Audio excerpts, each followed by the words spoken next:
সোনামুখীর পাঁচালের আজকের ভোরটা অন্যান্য দিনের মতো নয়। পাঁচালের ঘোষ পাড়ার এই ঘরটির প্রতিবেশীরা ভিড় জমিয়েছে।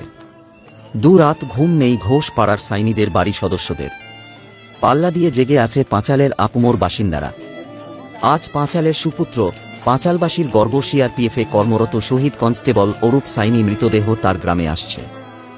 মণিপুরে জঙ্গি হামলায় শহীদ হয়েছেন তিনি। এক অব্যক্ত কান্না ঘিরে রেখেছে সাইনি বাড়ির চারপাশকে।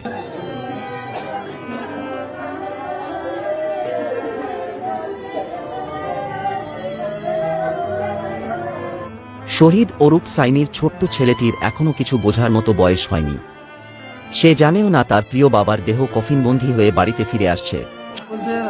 ওখানে ছিল ক্যাম্পে, ওখান থেকে এরকম ট্রেনের ড্রোন যেগুলো সেগুলো দিয়ে হামলা করেছিল ঘুরে, সেখান থেকে তাদের আঘাত হয়েছে।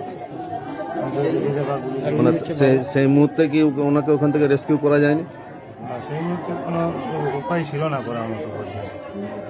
অনেক টাইম নিয়েছিল, মোটামুটি রাত্রি 12টা সাড়ে 12টার সময় ঘটনা। সেটা রেস্কিউ করেছিল মোটামুটি 3টা সাড়ে 3টা নাগাদ হসপিটালে নিয়ে গেছিল। মানে তখন প্রচুর ব্লিডিংও হয়ে গেছে। প্রচুর ব্লিডিং হয়েছিল। স্প্রিন্টার কোথায় লেগেছিল? এই জায়গাটা হাঁটি থেকে পেটেও লেগেছে। পেটে গুলি লেগেছে। পেটে গুলি লেগেছে। এটা মণিপুরের কোন জায়গায় হয়েছিল? মণিপুরের বিষ্ণুপুর। আপনারা ঘটনাটা জানলেন কখন? ঘটনাটা আমরা জেনেছি সঙ্গে সঙ্গে, কিছুক্ষণ বাদেই ফোন এসেছে। কে ফোন করেছিল? দাদা নিজেই ফোন করে। দাদা ফোন করেছিল ওই অবস্থায়? ফোন করেছিল। সেটা মোটামুটি রাত কত নাগাদ? মোটামুটি তখন 12টা 25 বাজে তখন ফোন করেছিল। আচ্ছা, দিয়ে উনি ফোনে কি বললেন? যে আমার পেটে গুলি লেগেছে, আমি আর বাঁচবো না, আমি মারা যাবো, এইভাবে ফোন করে বলেছিল। স্ত্রীকেও তাই এক কথাই বলে। ছেলে মেয়ে কটি আছে? একটি ছেলে একটি মেয়ে। একটি বয়স 5 বছর, ছেলেটির এখন 2 বছর পূর্ণ হয়নি। শহীদ অরূপ সাইনিকে শেষ দেখা দেখতে ছান্দার থেকে পাঁচাল পর্যন্ত প্রতি গ্রামের মোড়ে মোড়ে ছিল অসংখ্য মানুষের ভিড়, আর পাঁচালে তৈরি হয়েছিল জনসমুদ্র।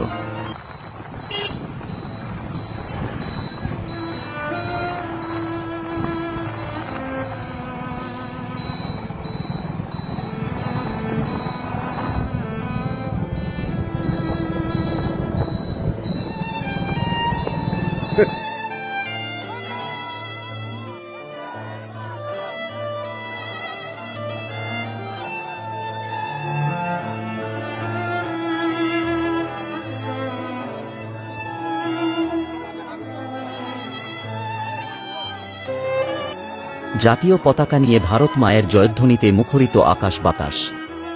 জনৈক মিষ্টির দোকানের ব্যবসায়ী জানান, পাঁচালে বর্তমানে 30 থেকে 35 জন দেশ সেবায় নিযুক্ত আছে। আর অরূপকে নিয়ে ঘোষ পাড়ার 3 জন শহীদ হলেন দেশ সেবা করতে গিয়ে। এরা হলেন দেবদাস পণ্ডিত, দীনবন্ধু করি। এটা আমাদের কাছে গর্বের।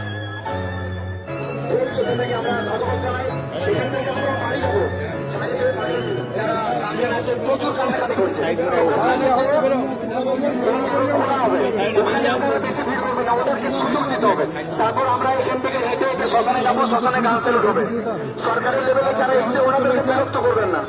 যারা গ্রামটার প্রতি একটা ভালোবাসা দেখেছে, আমরা এমন একটা গ্রামে গিয়েছিলাম, সত্যি মানুষগুলো আমায় পাঁচাল গ্রামটাকে যেন প্রত্যেকটি মানুষ মনে রাখে। আর এই যে দুর্ঘটনাটা ঘটেছে, এটা আপনারা অনেকে মোবাইলে ক্যাপচার করেছেন, প্রত্যেকটা জায়গাতে আপনারা পোস্ট করতে পারেন। এটা শুধু পাঁচাল গ্রামের মধ্যে সীমাবদ্ধ থাকলে হবে না, ভারতবর্ষের প্রত্যেকটি ঘরে ঘরে মানুষ জানবে যে পাঁচালে একজন বীর শহীদ ছিল, যিনি দেশের জন্য জীবন দিয়েছে। এবং আমি আরো একজনকে ডাকবো, পাঁচালে শুধু ইনি নয়, বীর সন্তান দেশের জন্য জীবন দিয়েছে। আমি একটু চাইবো, আমি নামগুলো বলতে পারছি না, তো আপনাদের মধ্যে থেকে আমি আরো 2 জন যারা আছে, যারা হয়তো এখন নয় 2-4 বছর আগে দেশের জন্য জীবন দিয়েছে, তাদের নামগুলো একটু উল্লেখ করা হোক।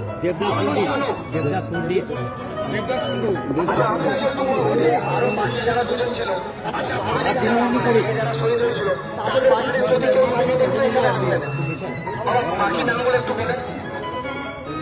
দেবদাস স্যার, কিছুদিন আগে বিভিন্ন রকম ভাবে সহযোগিতার হাত বাড়িয়ে দেব বিভিন্ন সময়ে। আর দীনবন্ধু করি আর্মিতে কাজ করত, আমারই ভাই। আপনারা সকলেই জানেন, বেশ কিছুদিন আগে, আজ থেকে প্রায় 13 বছর আগে উনি শহীদ হয়েছেন, আমাদেরকে ছেড়ে চলে গেছেন। তো ওনার আত্মার শান্তি কামনা করি। এই অরূপেরই ক্লাসমেট ছিল, ওরা 2000 সালে মাধ্যমিক পাস করে। আমার ভাই আর্মিতে পেয়েছিল 2000 সালে, আর অরূপ পেয়েছিল 4000-এ, 2004-এ। তাই সকলকে সমবেদনা জানাই, আত্মার শান্তি কামনা করি। আর বিশেষ কিছু বলছি না, খান ভাই বলি। আমরা এখানে আর বেশি সময় নেবো না, আমাদের এখানে বক্তব্য রাখার সময় নেই, আমাদের যতটুকু কাজ সেটা এখানে আসা। তো এরপরে আপনাদের স্যার যেটা নিয়ম আছে, যেভাবে আপনারা সেভাবে নিয়ম পালন করেন। আমাদের তরফ থেকে, গ্রামবাসীর তরফ থেকে আপনাদেরকে যতটুকু সহযোগিতা করার, প্রচুর ছেলে এখানে আছে যারা সহযোগিতা করার জন্য আমরা অনবরত প্রস্তুত আছি। তাদেরকেও সুযোগ দেওয়া হোক, তাদেরকেও সুযোগ দেওয়া হোক। আর আমাদের এখানে অনেক মানুষ থাকি, এখানে যারা পৌঁছতে চাকরি করে বাইরে হচ্ছে, বাইরে থেকে তাদের বাড়িদেরকে দেখার দায়িত্ব। বাড়িতেও নাই, কারো অসুবিধা হলো, তাদেরকে হসপিটাল নিয়ে যেতে হলো। আপনারা পাড়ার মানুষ যারা আছেন এখানে এগিয়ে আসবেন। যারা পৌঁছতে চাকরি করেন, বর্তমানে 4 জনকে আমরা পেয়েছি। এই গ্রামের বাড়ি একদম পাশের বাড়ি, পাশের বাড়ি, তাদেরকে আমরা পেয়েছি, তাদেরকে আমরা দেখাবো।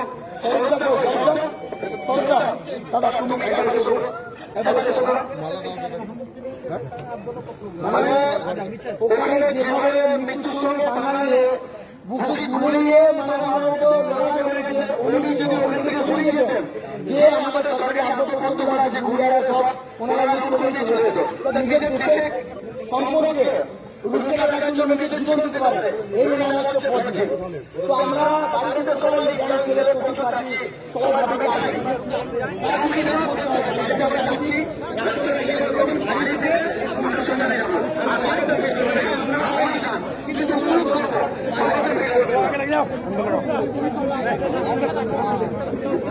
আপনারা এরপর বাড়িতে ফির করবেন না, বাড়ির লোককে এরপর দেখতে দেন। সবাই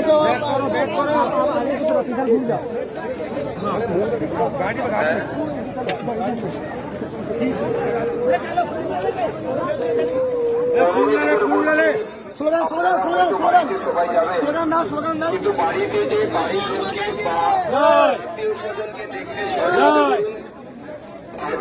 2 দিন হয়ে গেল, 2 দিন ধরে তারা খাওয়া নেই, দাওয়া নেই, আত্মীয় স্বজন তাদের বাড়িতে বসে আছে। তাদেরকে আপনারা দয়া করে বলছি, অনুরূপ তাদের অসুবিধা তৈরি করবেন না, আশা করে করবেন না, আমার বলা ঠিক নয়। তবুও অনুরোধ করছি, আপনারা বাড়ি থেকে অনুরূপ অসুবিধা তৈরি